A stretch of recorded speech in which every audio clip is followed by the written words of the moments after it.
Defender series के episode 4 में हमने देखा कि डिफेंडर के सारे सुपर हीरोज एक होटल में छुपे हुए थे।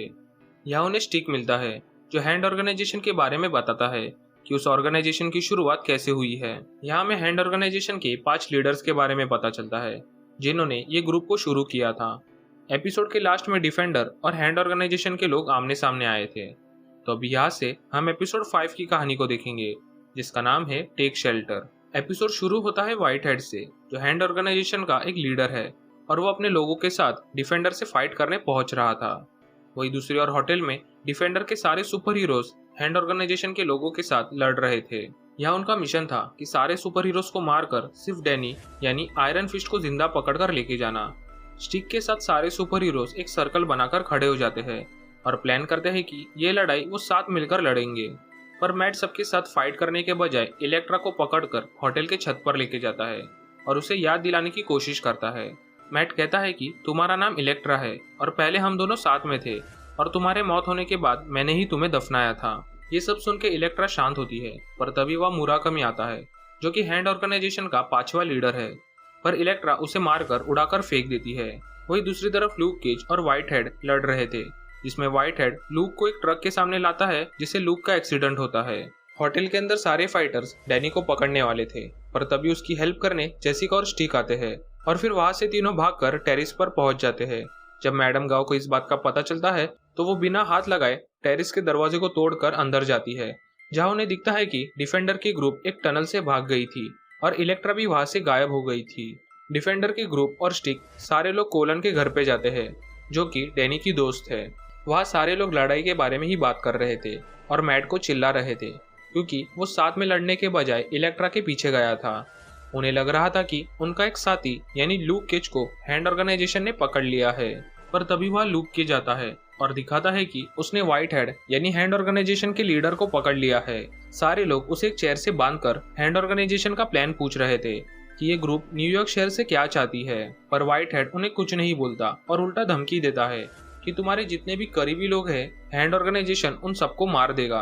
जेसिका इस बात से बहुत गुस्सा होती है और व्हाइट हेड को पंच मारकर उसे बेहोश कर देती है। सारे सुपर हीरोज व्हाइट हेड की धमकी से डर जाते हैं इसलिए अपने अपने लोगों को मिलने जाते हैं। लूक केज अपनी गर्लफ्रेंड क्लेयर के पास जाता है और उसे किसी सेफ जगह चलने के लिए कहता है। वही दूसरी तरफ मैट भी कैरन के पास आके हैंड ऑर्गेनाइजेशन के बारे में बताता है और उसे किसी सेफ जगह चलने के लिए कहता है। वही दूसरी ओर जेसिका अपनी कजन ट्रिश वॉकर को अपने साथ लेकर जा रही थी पर तभी वह हैंड ऑर्गेनाइजेशन के लोग उन पर अटैक करते हैं। वहाँ मुराकमी भी आता है जिसे लड़ने मैट मडॉक अपने डेयरडेविल के सूट में आता है। मैट ने अपने डेयरडेविल वाली आइडेंटिटी को छोड़ दिया था पर इलेक्ट्रा जिंदा है ये पता लगने के बाद उसने फिर से डेयरडेविल बनने का डिसाइड किया। डेयरडेविल आसानी से मुराकमी को हरा देता है। वही दूसरी ओर डैनी और कोलन एक कार में बैठकर बात कर रहे थे और तभी उन्हें 2 कार्स आती हुई दिखती है इसलिए दोनों अलग अलग डायरेक्शन में उन्हें पकड़ने जाते हैं। कोलन को यहाँ बकुटो दिखता है जो कि हैंड ऑर्गेनाइजेशन का एक लीडर था पर वो पहले मर गया था पर अब वो जिंदा होकर कोलन के सामने खड़ा है। बकुटो कोलन का ट्रेनर है और उसी ने कोलन को फाइट करना सिखाया था। पर जब कोलन को पता चला कि बकुटो हैंड ऑर्गेनाइजेशन में है तो वो उससे अलग हो गई थी। बकुटो कहता है कि हम अभी भी एक अच्छी टीम बन सकते हैं इसलिए तुम मेरे साइड आ जाओ।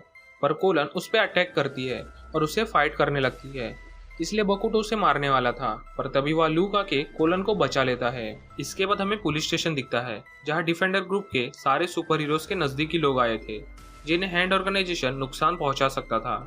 डैनी और लूक के साइड से यहाँ कोलन और क्लेयर आए थे। जेसिका ने अपने कजन ट्रिश और अपने पड़ोसी मेलकम को लाया था।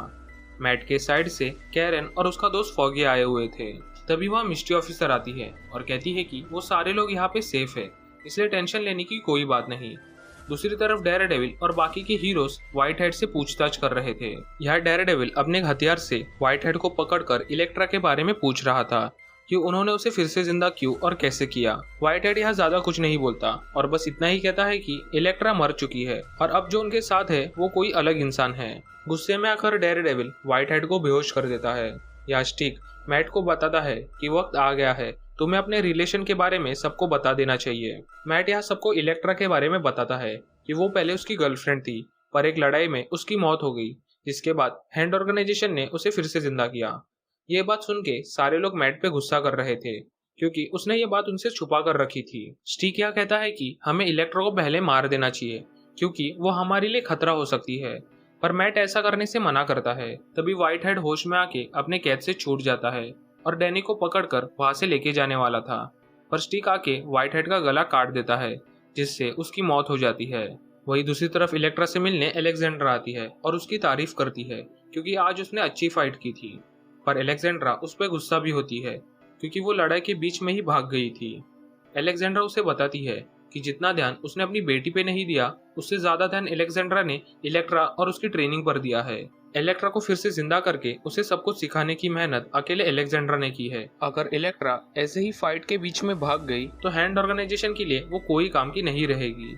तभी वह मुराकमी आके बताता है कि व्हाइट हेड पकड़ा गया है, इसलिए हैंड ऑर्गेनाइजेशन के लीडर्स की मीटिंग होती है जिसमें मुराकमी बताता है कि डेयरडेविल वापस आ गया है। मैडम गाओ इस बात पे यकीन नहीं करती क्योंकि कई महीनों से डेयरडेविल एक्टिव नहीं था, पर मुराकमी यकीन दिलाता है कि वो डेयरडेविल ही है जो वापस आ गया है। सारे लोग टेंशन में थे क्योंकि डेयरडेविल यानी मैट मर्डॉक और इलेक्ट्रा एक दूसरे को पहले से जानते थे और एक दूसरे से प्यार भी करते थे, इसलिए अगर इलेक्ट्रा को सब कुछ याद आ गया तो वो हमारा साथ छोड़ देगी और उनके साइड में चली जाएगी।